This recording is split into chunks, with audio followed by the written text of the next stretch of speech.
नमस्कार दोस्तों, action news India में आप लोगों का स्वागत है। आपको पता है सरपंच पद की जो डेट आ चुकी है और जो उम्मीदवार है दौलतपुर गांव से सुनने में आ रहा है कि 8 लोग उठे हुए। जो नामांकन की बात की जाए कल से शुरू हुआ है, लास्ट 11 तारीख लास्ट रहेगा। जो फिलहाल जो पहले जो उम्मीदवार है कुलदीप खटक, उन्होंने नामांकन अपना दर्ज करवा चुके हैं। इस वक्त वो हमारे साथ मौजूद है। नमस्कार सर। नमस्कार सर, पहले हमारे चैनल और हमारी तरफ से आपको ढेर सारी शुभकामनाएं। आपको भी शुभकामनाएं। सर, अगर बात की जाए आपके दौलतपुर गांव के अंदर समस्या बहुत देखने को मिल रही है। आप ये बताइए, अगर आपको जनता सरपंच पद के लिए उम्मीदवार चुनती है तो सबसे पहले आप क्या कार्य करवाना? देखो, समस्याएं तो हमारे गांव में काफ़ी है, देखने को भी मिल रही है। और जब भी हमारे गांव का कोई दौरा होता है, समस्याएं ऐसी हैं, वो सामूहिक हैं और सार्वजनिक हैं। रही दूसरी बात, मैं देखो ज़्यादा किसी की बुराई नहीं करना चाहूँगा। दरअसल जो चल रही है समस्याएं, और उन समस्याओं से मेरा पूरा का पूरा गांव रूबरू है और उन समस्याओं से वाकिफ़ भी है। लेकिन एक हताश आदमी उन समस्याओं के प्रति अपनी आवाज़ उठाने की हिम्मत नहीं जुटा पा रहे। बिल्कुल सही बात है हाँ, सर। और रही दूसरी बात, इन समस्याओं का निदान हो सकता है अगर हम एक अच्छे कैंडिडेट का चुनाव करें और हम एकता का रूप सभी के सामने रखें। ये बातें जी। सर, अगर बात की जाए आपके गांव में 36 बिरादरी आती है, क्या आपने उन लोगों ने मिलकर आपको उठाया या आपके कुनबे ने मिलकर उठाया? नहीं, देखो, ये 36 बिरादरी का सहयोग है। सभी की भावनाएं हैं और सभी के विचार हैं। और जहाँ तक मेरी सोच है कि मेरे पूरे के पूरे गांव में सबके साथ अच्छी उठ बैठ है, अच्छी रामरमी है। मेरे को लग रहा है, उम्मीद है कि मेरे सहयोग के लिए 36 बिरादरी मेरे साथ आएंगी, मेरे साथ चलेगी। उनकी उम्मीद पे मैं खड़ा हुआ हूँ और उन्हीं के सहयोग से विजय की मैं कामना करता हूँ। बिल्कुल। सर, आपकी क्वालिफिकेशन की बात की जाए, क्या कुछ क्वालिफिकेशन है सर आपकी? क्वालिफिकेशन वैसे MA mass communication, MPSW, CPEd, HSI और otherwise DVLT from IGNOU university. ये कह सकते हैं कि जी पढ़ाई की मामले में आप संपूर्ण हैं। हाँ जी। अगर बात की जाए, अगर आपको दौलतपुर की जनता आपको चुनती है सरपंच पद के लिए, आपको देखने को मिलता है तो अनेक समस्याएं। सबसे पहले जो समस्या निकल कर आती है वो ठेके की निकल कर आती है, जहाँ पर महिलाओं को बहुत रोष देखने को मिलता है। वहाँ पर महिलाएं देखने को मिलती है, वहाँ पर गालियाँ वगैरह बहुत सारी चीज़ें होती है, जो झगड़ा वगैरह भी वहाँ पर देखने को मिलता है। क्या आप उस पर खरा उतर पाएंगे? नहीं, देखो, ये जो शराब है और ठेके की बात है, ये भौतिक वस्तुओं में शामिल है आज के युग में, आधुनिक युग में। रही दूसरी बात, ये सब जानते हैं कि इससे माहौल ख़राब होता है, समाज में बहुत बड़ी बुराई है ये जो नशा है। हमारी कोशिश रहेगी कि जहाँ तक हो सके, जितना हो सके, पूरी मशक्क़त लगाएंगे हम। अगर हम सरपंच पद के योग्य गांव ने हमें चुना और बनाया। सर, बात की जाए, फिलहाल आप लोगों के बीच में जा रहे, डोर टू डोर कर रहे, काफ़ी दर्शकों हम लगातार आपको सर्वे दिखा रहे हैं कुलदीप खटक की। सर्वे के दौरान आपको पता है कौन किस पर भारी है, लगातार आपको अपडेट दे रहे हैं। अगर बात की जाए, डोर टू डोर जा रहे हो, कितना प्यार और स्नेह मिल रहा है लोगों का आपको? बिल्कुल, देखो, मैं सबसे पहले तो यही बात बोलूँगा कि जो मेरे गांव के बड़े हैं, आदरणीय लोग हैं, बुजुर्ग हैं, बड़ा स्नेह मिल रहा है, बड़ा प्रेम मिल रहा है बच्चों से और युवा साथियों से।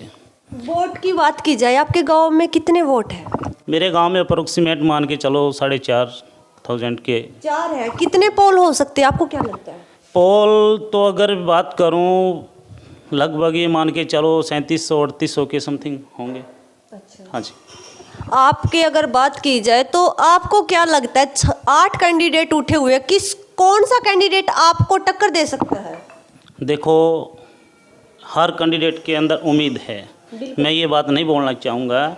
मैं अपनी जगह पे विजयी महसूस करता हूँ। अगर कोई अदर विपक्ष पार्टी है, विपक्ष कोई कैंडिडेट है, वो भी विजयी अपने आप में महसूस करता है कि मैं विजयी होऊंगा जहाँ तक होगा। तो देखो, जीतने हारने की बात ये है, ये फैसला करना है गांव के युवाओं ने। मेरे गांव के जो युवा हैं अच्छे शिक्षित हैं और अच्छे अवेयर पोजीशन पे हैं और जागरूक हैं। मेरे गांव का युवा जो है और बड़े हैं, बुजुर्ग हैं और मेरी मातृशक्ति है, अगर किसी कैंडिडेट का चुनाव करेगी तो बड़े सोच समझ के करेगी। क्योंकि पिछले, मैं अतीत की बात करूं, जो राज की सरपंची राज की बात है, हमारे गांव के अंदर कुछ जो राजनीतिक दल हैं उनको किसी चीज़ से, हमारे गांव के गौरव से, हमारे गांव के विकास से उनको कोई मतलब नहीं है। वो सिर्फ एक तानाशाही साम्राज्य को स्थापित करने की मतलब कोशिश करते रहे हैं और करते रहेंगे। ये कह सकते हैं और कि फूट डालो राज करो, ये ऐसा कुछ हो सकता है? ऐसा भी है। बट मैंने आपको बोला है कि मेरे गांव का जो युवा है, मातृशक्ति, बड़े बुजुर्ग हैं, वो जो चुनाव करेंगे अच्छा करेंगे क्योंकि अच्छे शिक्षित हैं। हाँ, और जो तानाशाही साम्राज्य को स्थापित करने की कोशिश करते आए हैं और करते हैं भी और करते शायद वो रहेंगे, वो सिर्फ इन्हीं बातों तक सीमित हैं और उसका साक्षात प्रमाण मेरे गांव में है। ज़्यादा सा उनके बारे में बोलने की ज़रूरत नहीं है। जिन्होंने इस पॉलिसी, इस नीतियों के तहत काम करने की कोशिश की है, वो लोग सिर्फ आज वहीं तक सीमित रह चुके हैं। अगर बात की जाए, आपके यहाँ पर देखने को मिल रहा है कि आपकी जो लड़कियां है, हरियाणा के अंदर दूसरे स्थान पर आता है आपका गांव। यहाँ पर बहुत आपके जो गांव की लड़कियां है, देखने को मिलता है हर महीने गोल्ड या सिल्वर मेडल लेकर आती है। अगर आपको सरपंच पद के लिए चुना जाता है छत्तीस बिरादरी की तरफ से, सबसे पहले उनका क्या काम करवाएंगे आप? देखो, जो बच्चा शिक्षा के क्षेत्र में, बिल्कुल, खेल के क्षेत्र में कुछ अपने आप में खूबियाँ रखता है, उसके लिए हम हमारी तरफ से अहम योगदान करेंगे। और जहाँ तक सरपंची पद की बात है, मैं उससे पहले भी एक सामाजिक लेवल पे अगर 4 युवा मेरे पास आए हैं, किसी बात को लेकर मैंने कभी इग्नोर नहीं किया, उस चीज़ पे फोकस किया है और निरंतर उनका साथ दिया है। अगर बात की जाए दौलतपुर के ग्रामीणों की, आपको क्या कुछ लगता है कि जैसे कि मैं आपको बार बार कह रही हूँ, क्या लगता है आपको कितना सपोर्ट मिल सकता है ग्रामीणों का, दौलतपुर के ग्रामीणों का? क्योंकि 8 कैंडिडेट है। देखो, आपने बोला कि सब अपने को विजय मान रहे हैं, पर आप सबसे ज़्यादा देखने को मिल रहा है हमें, आप डोर टू डोर सबसे ज़्यादा कैंडिडेटों से आगे चल रहे हैं। तो आपने जो गाँव है, कितना कवर करने की बात की जाए, कितना कवर कर चुके हैं अब तक? मेरा ध्येय सरपंच बनना नहीं है। मेरा ध्येय एक है कि हर घर में मैं सरपंच देखना चाहता हूँ। सच्चाई ये है। अच्छा। क्योंकि मेरा प्रोफेशनल जो भी एजुकेशन का अपना जो काम है, या जो भी जिस भी बिजनेस से मैं जिस भी सेक्टर में अपना काम कर रहा हूँ, वो अच्छे तरीके से मेरे वक्त की 2 रोटियाँ मेरे को नसीब हो रही है। मैं सरपंच नहीं, मैं एक गांव में सेवक के रूप में काम करना चाहता हूँ, ठीक है। और हर घर में सरपंच देखना चाहता हूँ कि जो युवा है अपने अंदर इस शक्ति को महसूस करे कि मैं सरपंच हूँ। और गांव में जो भी डिसीजन लेना है, जो निर्णय लेना है, हम सब मिल के लेंगे। और हर युवा के अंदर ये बात होनी चाहिए, उसमें आत्मबल और आत्मनिर्भरता होनी चाहिए कि मैं सरपंच हूँ, कुलदीप नहीं, मैं खुद सरपंच हूँ। उसके अंदर मेरे को इतनी शक्ति पैदा करनी है कि हर युवा के अंदर, हर जो मेरे बड़े हैं, बुजुर्ग हैं, उनको ये महसूस होना चाहिए कि नहीं, मेरा पूरा का पूरा गाँव सरपंच है। हम जो भी कोई भी एक्शन लेंगे, कोई एक्टिविटी हमारी रहेगी सामाजिक कार्यों में, सब मिल के करेंगे। जैसे कि दोस्तों इन्होंने कहा कि सबसे ज़्यादा हम आपको एक बात ज़रूर कहना चाहेंगे। सबसे पहले आज के टाइम में जो पढ़ाई की बात की जाए ना, शिक्षित होना चाहिए सबसे पहले जो सरपंच पद के उम्मीदवार है। और बात की जाए, जैसे कि इन्होंने कहा कि मैं एक समाज सेवी के रूप में काम करना चाहता हूँ। दोस्तों, बहुत कम देखने को मिलता है। सब लोग बोल तो देते हैं कि मेरे को सरपंच बना दो, सरपंच बना भी दिए जाते हैं, पर सरपंच बनने के बाद में क्या होता है कि जो बात वो बोलते हैं ना, उससे मुकर जाते हैं। सर, क्या आप भी ऐसा ही कुछ करने वाले तो नहीं है? नहीं, हमें वो झूठे वादे, वो झूठे आश्वासन पसंद नहीं है और लोगों को भी नहीं है। ये सच्चाई है। क्योंकि झूठे वादे और आश्वासन से जो राज हासिल कर लिया जाता है, वो कुछ दिनों तक सीमित होता है। उस राज के साथ साथ वो राज भी एक, देखो, उसकी चीज़ की हद होती है राज की। ये नहीं कि हर सदा के लिए कि वो राज हमेशा उस इंसान के पास रहे। एक दिन उस राज को भी चले जाना होता है। और अगर राज अच्छे तरीके से किया है, अच्छे वादों से किया है, तो निर्भरता उसकी गांव में समाज में अच्छी रहेगी, नहीं तो राज भी चला जाता है और वो नाम भी चला जाता है। हमें उस राज के और उस नाम की ज़रूरत नहीं है। राज करेंगे तो सब करेंगे, मिलके करेंगे और बेखूबी अच्छे तरीके से करेंगे। सर, राजनीति की बात की जाए, आपकी परिवार है वो पहले राजनीति से जुड़ा हुआ है? नहीं, मेरा परिवार किसी राजनीतिक उससे नहीं जुड़ा हुआ है। अच्छा। हाँ जी। तो आपने क्या सोचा कि आपको इसके अंदर कदम रखना चाहिए? कदम की बात ये है कि हमारे गांव की अगर देखा जाए कि विकासशील आधारशिला कहाँ तक सीमित है और किस तरीके तक है। देखो, आपने भी देखा होगा हमारे गांव की अपेक्षा बड़े स्वच्छ गांव है, साफ़ सुथरे गांव है। विकासशीलता की बात करूं तो अच्छे तरीके से उनकी डेवलपमेंट पोजीशन है। तो मैंने इसी तरीके को लेके और जो एक तानाशाही सरकार या साम्राज्य जो भी मतलब हमारे गांव की राजनीतिक जो सिस्टम बिगड़ा हुआ है उसको संभालने के लिए, गांव की डेवलपमेंट पोजीशन को अच्छा डेवलप करने के लिए, इसी के चलते मैंने ये रिस्क लिया है। और लिया है युवा भाइयों की उम्मीद पर, बड़े बुज़ुर्गों की उम्मीद पर, और आशा व्यक्त करूंगा उनकी उम्मीदों पर मैं बिल्कुल खरा उतरने की कोशिश करूंगा। हाँ जी। देखो, इंसान सबसे पहले इंसान की कदर और दूसरी होती है मत की कदर। बिल्कुल। मत की कदर होती है जब मत का वक्त आता है, समय आता है। बिल्कुल।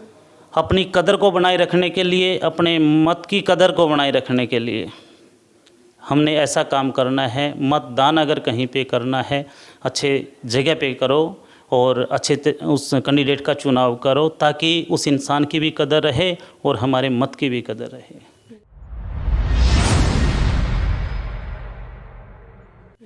व्यर्थ में अपनी और मत की कदर न खोएं।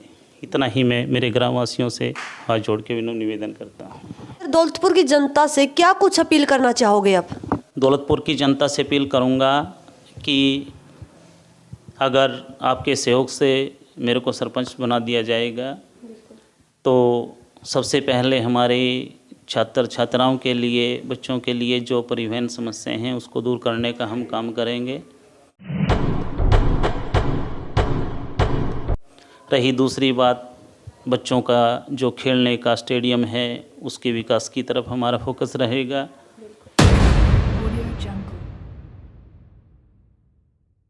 और रही तीसरी बात, चिकित्सा सेक्टर में जो हमें समस्याएं फेस हो रही है उनका समाधान करने की कोशिश करेंगे।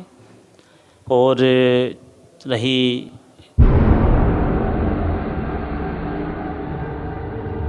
चौथी बात, जो हमारे गांव की मेन समस्या सुनने को आ रही है कि काफ़ी हैं, वैसे मैंने आपको पहले भी बोला है कि उनको अच्छे तरीके से हम उनका बखान नहीं कर सकते और वो गांव का पूरा आपको जो समीकरण है वो बता दिया जाएगा और बता भी देंगे गांव में अगर आप सर्वे करोगे इन्वेस्टिगेशन के दौरान। हाँ, फिर भी जहाँ तक जैसे तालाब की समस्या है, अदरवाइज़ दो चार समस्याएं और हैं, गलियों की समस्याएं हैं, तो ये हम जहाँ तक पॉसिबल होगा अच्छे तरीके से। और रही दूसरी बात, शराब की जो है हम इस तरीके से व्यवस्था करेंगे कि ताकि ये थोड़ा सा गांव से दूर दराज और होगा, या फिर इसको नशे को रोकने का जहाँ तक हमारी कोशिश रहेगी, जहाँ तक हमारा प्रयत्न रहेगा, एक अच्छा रहेगा कि नशे से हमारे समाज को बचा के रखें। आपके नशे से ही एक बात मेरे को याद आई कि आपको पता है सरपंच के तब चुनाव होते हैं ना, उसके अंदर आपको देखने को मिलता है कि दारू सबसे ज़्यादा चलती है। क्या आपकी इलेक्शन में भी दारू चलने वाली है? नहीं, देखो, मैंने आपको ये बात पहले बोली थी कि ये जो दारू है, ये जो शराब है, ये हमारी भौतिक वस्तुओं में शामिल हो चुकी है। मैं मेरे इलेक्शन के दौरान ये नहीं कहूँगा कि शराब से मैंने वोट लेना है, नहीं। अगर जहाँ तक संभव होगा मैं इस चीज़ से मेरे समाज को और मेरे जो वोटर हैं उनको दूर रखने की कोशिश में हूँ और रखूँगा।